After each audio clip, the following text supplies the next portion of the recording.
Greetings to you in the name of our Lord and Savior Jesus Christ. My sincere apologies for the change of order. I'm having a marathon day today. I just finished one sermon, finished this, and I'm rushing for another sermon. So I requested Auntie and Brother Paul to give me a little earlier slot so that I could quickly finish and go. So sorry for those who had scheduled your events. But I quickly share God's word with you, and I want to also thank the church for inviting me, and very especially Mavis Auntie and Brother Paul and James Uncle. They've been so kind, and always they showered their love, and I'm truly indebted for all the love and affection they've showered on me. And I'm sure you heard the scripture portion for today's meditation, but I want to read it out again. If you can take Luke chapter 19, verses 1 to 9. Luke 19, verses 1 to 9. Jesus entered Jericho and was passing through. A man was there by name of Zacchaeus. He was a chief tax collector and was wealthy.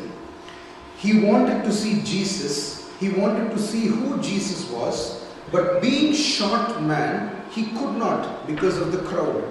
So he ran ahead and climbed a sycamore fig tree to see him, since Jesus was coming that way.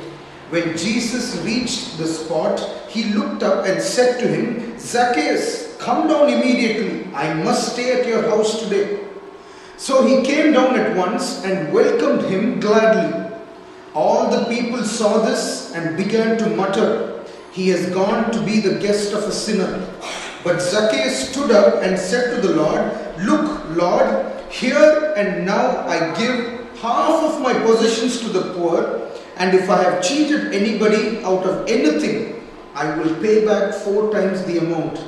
Jesus said to him, "Today salvation has come to this house, because this man too is a son of Abraham. For the Son of Man came to seek and to save what was lost." Let us start with a quick word of prayer. Lord, our Heavenly Father, we thank you, Lord, for this wonderful time. And Master, I thank you for all the good things you have done. And Lord, I pray that even in this moment, that you will speak to your people, that you will minister to them, Master. And Lord, I pray that your Holy Spirit will fill this room, that your Holy Spirit will take control of our hearts. And Lord, I pray that your Holy Spirit should speak today, Master. I am an ordinary vessel, Lord. I can never give your people the word they are looking for, but it is only possible through your Holy Spirit. And I invite the Holy Spirit, Lord, and let every single soul taste and see that the Lord is good. Let the words of my mouth and the meditations of my heart be acceptable in your sight. Amen. Amen. Friends, I'm very sure that you have read about Zacchaeus several times, because Zacchaeus is a very common character for us to relate to how we have to go in search of God, etc., etc. But today I want to give a few perspectives to you as led by the Holy Spirit. The first thing that I want to lay before you, Zacchaeus and his house, they get salvation on that specific day. That is the key message there. But before getting that salvation, there are certain things that Zacchaeus does. And what does Zacchaeus do in order for him to get salvation and his family to be saved? Today, the most important thing for each and every one of us is that we must go to our eternal home. Today, we really don't even know the importance of our eternal home, because we are so lost in this busy world, in all the junk that is there in this world. We don't even realize that there is a life after the short period. Many of us, we start weeping, we start mourning, we think everything is gone when a family member goes away from us. But we don't realize that the family member, if he or she is saved, goes to his eternal home, and that is where you and me have to strive to go. Because this 50, 60, 70, 80, 90 or 100 years is just for a short span. And this is not my theory, this is what the Bible says. And here is a man who knew that he had to go to his eternal home. So the first step for salvation is for you to know that you must go in search of Jesus Christ. The Bible says that Zacchaeus wanted to see Jesus Christ. So how many of us seated here have a thought that you and me should see Jesus Christ. Today we are very careful in growing up our children or going together as a family. Here, we must spend quality time. We must speak to our children. We must speak to our parents. We must go and have a fellowship, this, that, everything we are very careful. But how many of you seated here have that burning desire to see Jesus Christ face to face? How many of you can daringly say, yes, I have seen the God of God, the King of Kings and the Lord of Lords face to face? Is it possible? Absolutely it is possible. But it is just that burning desire for you to see Jesus Christ. And that burning desire is what filled Zacchaeus. Zacchaeus was not a beggar. The Bible says that he was a tax collector. And the Bible says that he is a wealthy man. So this wealthy man suddenly gets a burning desire to see Jesus Christ. And the Bible says that that was the first step for him and his salvation. Today it is very, very difficult to see the male member of the house going strong in the Lord. If you go and watch every home very closely, very rare will you see that the man or the head of the family is walking very closely with God. And you know what the reason is? Because the enemy knows that when the head of the family walks reverently in front of God, automatically things will begin to flow. It is typically a pyramid structure, top to bottom approach. If the head of the family is close to God, automatically the wife falls in place. Automatically the children fall in place. So the enemy will never let the man come close to God. He will constantly attack because he knows if the man is saved, that family will be saved. Today many of us, please don't think I'm a male chauvinist. It does not mean I don't want women to have equal rights or man should dominate. Absolutely no. I am telling you what the Bible says. Biblically, the man is the head of the family. And biblically, if the man is saved, that family will be saved. And Zacchaeus is a classic example. It is not my theory. This is what Luke chapter 19 says. So the first step for your salvation, and most importantly, your family's salvation, is that burning desire to see Jesus Christ. And the Bible says, here is Zacchaeus. He has that burning desire now, and he wants to go and see Jesus Christ. And that desire alone is not enough. Look at the problems that the enemy creates around him, or the kind of structure or the environment that the enemy creates. The Bible says that Zacchaeus was a short man. And because he was short, he could not see Jesus Christ with the crowd around. So what does that mean to us? There is a hidden secret for you and me in this small verse, dear brother, sister. Many times in our life, we are short of God's glory. Because that crowd over us means nothing but the junk that covers us, the junk of the world. And because we are short of His glory, we can never see Jesus Christ. And when we are covered by all this junk, by our work, by our family, by our friends, by our television, movies, etc., etc., you can never see Jesus Christ. Today it is a false notion that you and me carry that you can walk with the world and walk with Christ. It is absolutely impossible, my dear brother, sister, because the Bible says He is a holy God. You cannot watch junk and see Jesus Christ face to face. You cannot invite junk into your home and invite Jesus Christ. If you have to see Jesus Christ, first you and me should lead a holy life. And when I say holy life, it just does not mean adultery.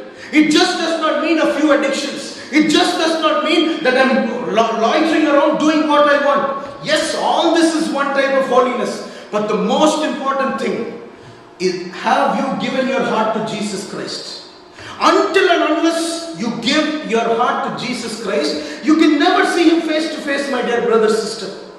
You know, several of you are parents. Several of you love your children so much. And it is because of this love that you give several things to your kids. What they ask, what they don't ask. Similarly, husbands, they like their wife. Wives like their husband. Father, mother, like this, the relationship goes on. The Bible says, for God so loved the world that He gave His only begotten Son. When you love somebody, you will give something. God loved the world, so He gave His only begotten Son. You love your children, you give them whatever they want. You love your husband, you give him what he wants. You love your wife, you give him what you want. So loving and giving are twin brothers. They have to go hand in hand. You cannot say I love somebody and don't give. You cannot say I love God and don't give to him. It is absolutely a foolish conception for us to say I love God, brother. I truly love God. If you love God, what have you given him, my dear brother, sister? It is a question that you must answer, not for me to answer. You cannot say I love Jesus Christ. You cannot say I love God and sit at home and do all unwanted things. You cannot sit at home and talk nonsense to your wife. You cannot sit at home and talk nonsense about others. You cannot sit at home and do trash talking and scheming and other unwanted things. It cannot happen that way, my dear brother, sister. Zacchaeus was a short man, and this crowd was surrounding him, and this prevented him from seeing Jesus Christ. So all this crowd around you will prevent you from seeing Jesus Christ. And there is a reason why the enemy will surround you with all this crowd. Because he knows the moment you see Jesus Christ, God's glory will come on you. God's plans will be established in your life. The moment you see Jesus Christ, doors will begin to open. Healing will begin to happen in families. Broken families will begin to unite. People who said there was no chance, God will start opening doors. Several things will begin to happen. And you must always remember, you can never see certain things in your naked eyes. Today, many of us want instant blessings and we want to see things. What you see is what you will believe. This is the norms of the world, my dear brother, sister. But I am here to tell you, you cannot see certain things in the spiritual realm. You can never see that. And that is why in the Lord's Prayer it says, let your will be done on earth as it is in heaven. First it has to be bound in heaven for you to have it on earth. So you can never see why there is a delay in buying a house, why there is a delay in your visa processing, why there is a delay in you not finding the right life partner, why there is a delay that you are not able to unite together, why there is a delay for you not to do well in your business. Several things are there, my dear brother, sister. But you can see all these things only when your spiritual eyes are opened. And as we read further on, the Bible says that Zacchaeus did not stop. This crowd that surrounded him was not a barrier for him. That burning desire inside of him pushes him to do something beyond a normal man's thought process. Today, normally, if we want to go and see God's glory, we will set certain things in our mind. Today I will go for this prayer meeting. God should speak something to me. If He speaks, good. Otherwise I am not going to go again. Today I will go to church. That pastor has to say something to me. Through the sermon God has to speak to me. If He does not speak, gone, which means everything is over. We have certain preset designs, certain preset mentality that which we carry with ourselves. Zacchaeus never stopped.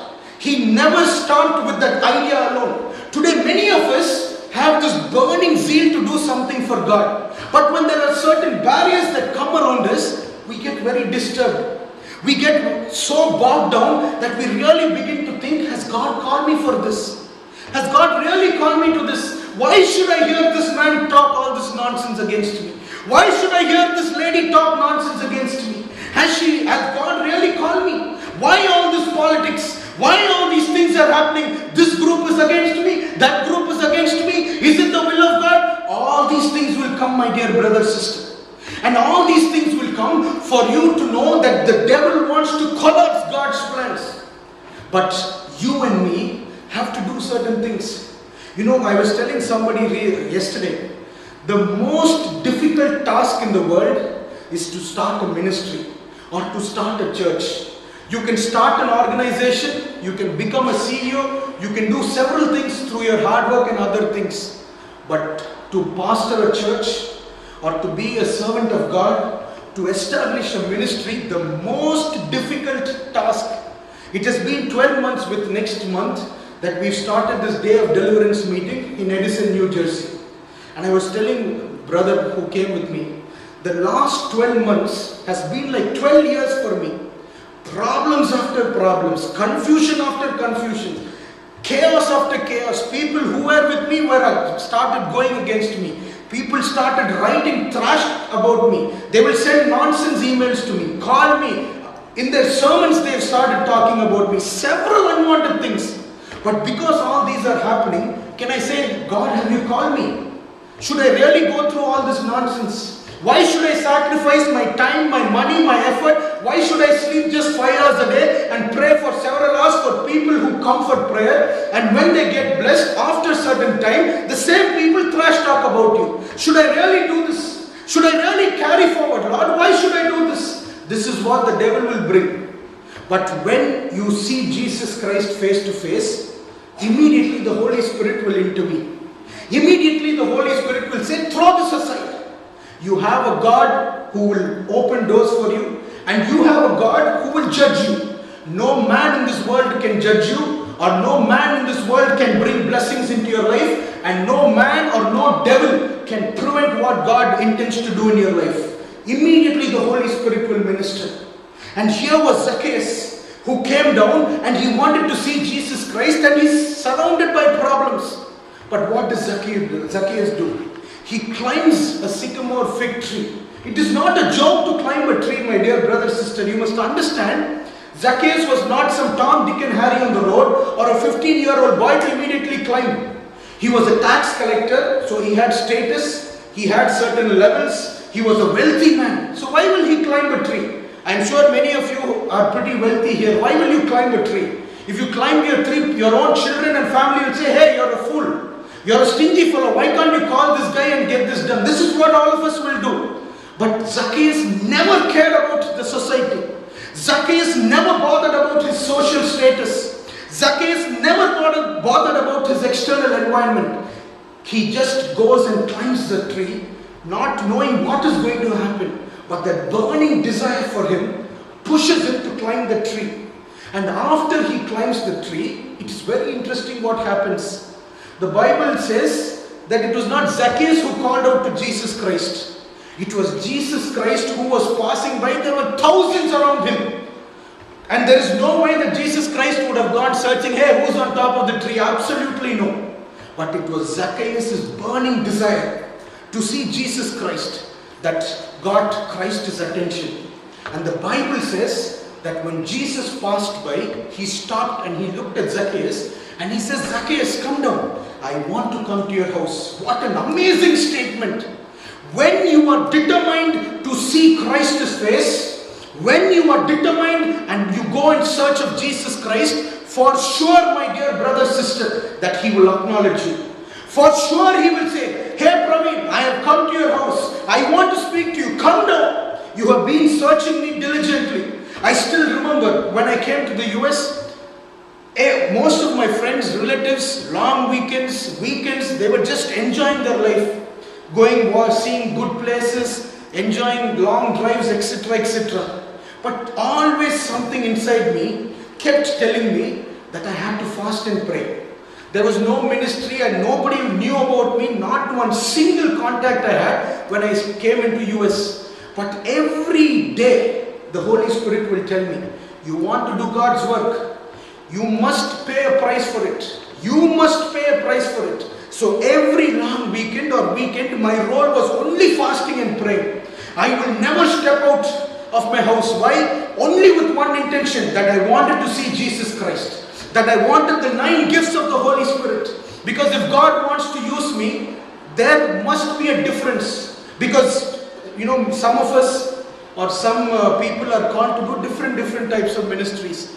But I am always of the impression, whoever comes to me for some spiritual help, God should use me in all perspectives. I just cannot say God will love you or God will only heal you and only focus on healing ministry. If somebody comes without a job and he says, I want to know why God has not allowed it, can I just say God will heal you? Absolutely no. At the same time, if somebody comes, brother, I want God's word, can you please tell me, can I just use the gift of prophecy? It is not enough. So the 9 gifts are required. If anybody who comes, immediately the Holy Spirit should operate and tell this is what the problem is. So that is how my mentality was always. And I was always longing for the 9 gifts. Somehow there was this burning desire for me to see Jesus Christ and to get the 9 gifts. For 18 long months, fasting, praying, absolutely nothing else. The only person whom I spoke to on the phone was my spiritual father. Up to date, even today, morning 1 hour, night 1 hour, I will speak to him, because I know that I also have to learn in this phase. He's a man who comes with 18 years of experience, and he has been very kind and generous to share certain valuable information and certain things in the 18 years that he learned. So after 18 long months, it was around minus 24 degrees that time, because the place that I am was extremely cold at that point of time. It was around 9:30, 10. I'm in the hall because my friend was in the other room, and I'm sitting and praying. Exactly at around 10:30, between 10 and 10:30, I was closing my eyes and praying. Suddenly there is a bright light in front of me. So I thought my friend has come and turned on the light, and because I very clearly told him, don't turn on the light, I'm just going to pray and then sleep. He was very cooperative with me. And again I thought, what, this guy, maybe he's just come to take some water, and I just ignored it and I was praying. And as I started praying, the Holy Spirit started coming in a mighty way. Outside it is freezing cold, but because of the power of the Holy Spirit, I'm drenched with my sweat. And as I open my eyes, I see Jesus Christ face to face.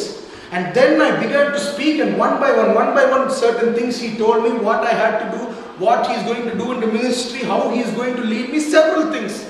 And the reason why I'm telling you this specific incident is for you to know, if you have a burning desire to see Jesus Christ, surely I tell you, brother, if a sinner like me can see Jesus Christ, absolutely you can also see Jesus Christ. There is no barrier that can prevent you from seeing the King of Kings and the Lord of Lords. And that day, several things changed in my life.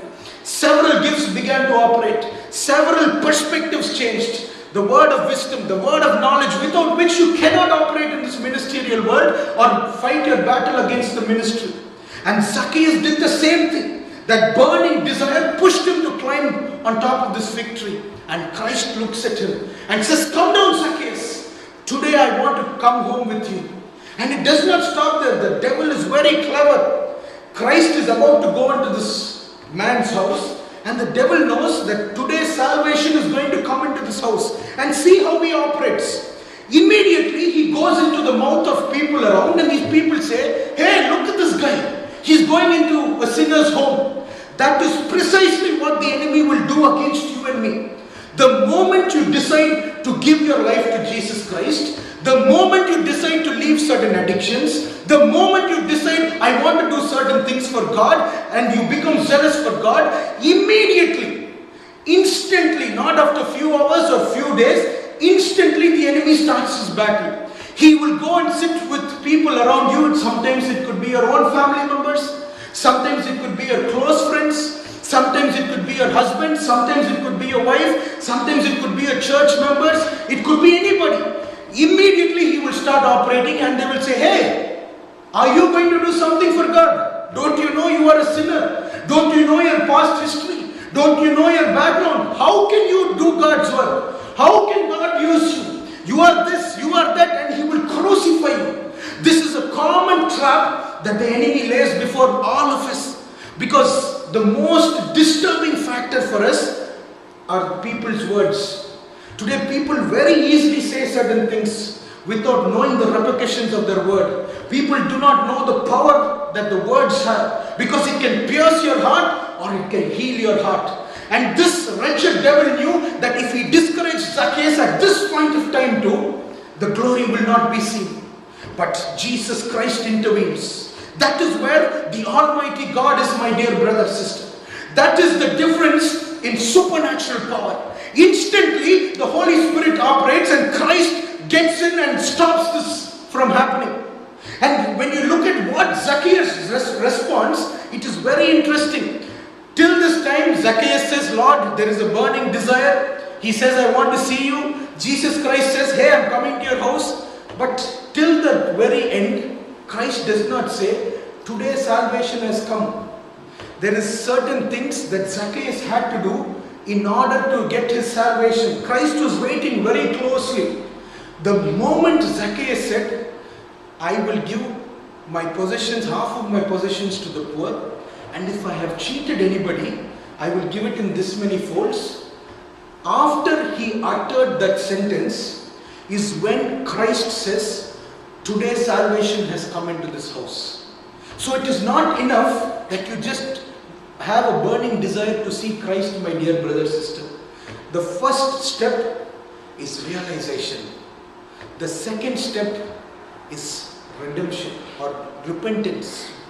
You first realize that yes, this is what I have to do. These are the things I have to let go. But the second and the most important thing is to repent for all the wrong that you and me have done. Until and unless there is realization and repentance together, you can never have salvation, my dear brother, sister. The enemy will allow you to realize all that you have done. He may even make you realize, yes, now Christ is my only way. Yes, Christ is the only one who can rescue me. All this realization is very good. But that entire cycle is completed only when you repent at God's feet. The moment Zacchaeus repented, Christ says, today salvation has come. Today, if you need salvation for yourself and your family, these are two very important points that you must carry with you. One, realization that you must have that burning desire to see Jesus Christ. Second, you must repent. The moment these two happens, you will see great and mighty things, dear brother, sister. And now I want to close with a quick word of prayer. And whatever the Holy Spirit reveals, I will tell you about certain things in your life. So let us close our eyes in a word of prayer.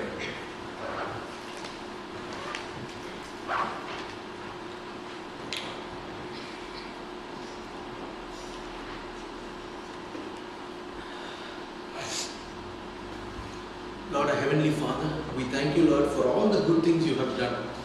And even during this time of prayer, Lord, I sincerely pray that your Holy Spirit will take control and your Holy Spirit will minister to your people. Shoka, Robo, Limi, Koro, Tishi, Rato, Shimi, Koro, Koborati, Shikoro, Limita, Kebora, Niti, Shikarala, Tosho, Kobora, Kebora, Tosho, Koro, Nekara, Shiborati. There is a dear brother here. You are very ambitious by nature. In fact, you are a young man. You are very ambitious and you want to achieve big things.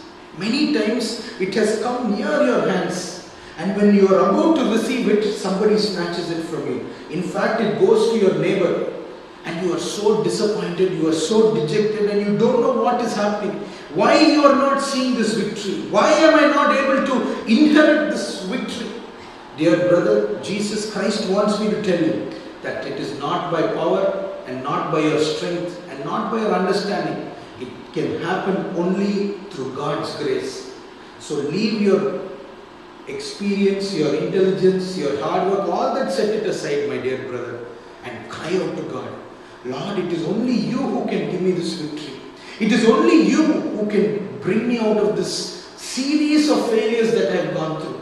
The moment you realize this, and the moment you repent and you cry out to God, the series of failures will turn into victory, my dear brother. Shelo limi tosho koro kebora tishi lara teshobori mito shikoroli karate shakamoro tishiborati. There is another sister here. You are a very strong lady, but suddenly there is some sickness that has hit you recently, and this has shaken you to your roots. And you are wondering, why is this happening? And there are several thoughts running in your head. Could it be this problem? Could it be that problem? Could it be this? Could it be that? And Jesus Christ shows me that you are filled with tears. Dear sister, Jesus Christ wants me to tell you, if you pray like this sincerely, God will nip it out at the starting stage, sister. This disease will be plucked out at the very early stage. You have to pray, Lord, please forgive me. Please forgive me for all my wrongdoings. If you heal me, I will do these things for you. If you heal me, I will stand as a living testimony for you. If you heal me, I will go and share this testimony in every opportunity that I get. The moment you start praying like this sincerely, sister, God will heal you of that. For sure. Rola, Tosho, Romi, Koro, Robo, Lakara, Tishi, Komora, Sheroli, Kobora, Tishikara, Leta, Rimi, Tosho, Komora. There is another sister here. Sister, you are doing several things in the dark. There are certain unwanted things that you are doing, and you think, who is going to see me? People can never know what I am doing in secret. Man or woman may not know what you are doing in secret, sister. But there is nothing called secret with Jesus Christ. He has been watching you very closely. If you repent today, and if you confess your sins, and if you cry out to Jesus Christ, the evil that the enemy brings will not inhale you, sister. Please today take a decision and repent, and Jesus Christ will change your life. Shara Tosho Bora Liko Roli Miko Ro Shako Bora Kebora Tishi Kara Tosho Bora Temora Libora Tishika Shikomorati. There is another brother here. Failure after failure, failure after failure. Wherever you go, whatever you touch, it is turning out to be a failure. And the most disheartening thing is, there are people who are close to you who have become your enemies, and you don't know why this is happening. And you're really wondering, should I really do this? What is wrong with me? Dear brother, Jesus Christ wants me to tell you that Jesus Christ wants to do certain things through you only. And soon, you write it and keep it, brother. Soon these situations will change, because God has a plan in your life, and He has a definite plan. So be encouraged, brother. Tebora lato shika mo romo liko roti shikara rebola tishi reboli rimiti shikoro koro rala tosho morati. There is another brother here. You do some kind of business, and you're awaiting a big sum that has to come your way. But as you eagerly wait and as you try hard, this amount is not coming. There is blocks after blocks, problems after problems. And not only this specific amount, but there are several big lumps that should come your way, and the enemy has brought several blocks. Dear brother, Jesus Christ wants me to tell you, it is nothing for Him. He will definitely open a door for you, provided you commit your life. Today, sanctify your life, and tomorrow you will see a miracle, brother. Tomorrow, today if you sanctify yourself and ask God, Lord, it is only you, tomorrow you will see a miracle. Write it and keep it, my dear brother. And there is another sister here. Recently you are beginning to have this problem that you are forgetting things. And it is not only that, but there are several problems in your families, and it is beginning to crush you. Dear sister, Jesus Christ is healing you today. And Jesus Christ wants me to tell you that from this day, things will change in your life. So be encouraged, sister. Lord, we thank you for all the good things. Protect us and guard us. Give us the required travel mercies, Master, and give us the grace for the entire month. In Jesus' matchless name I pray. Amen. Bless the Lord, O my soul, and all that is within me. Bless His holy name. Bless the Lord, O my soul, and forget not all His benefits. Amen.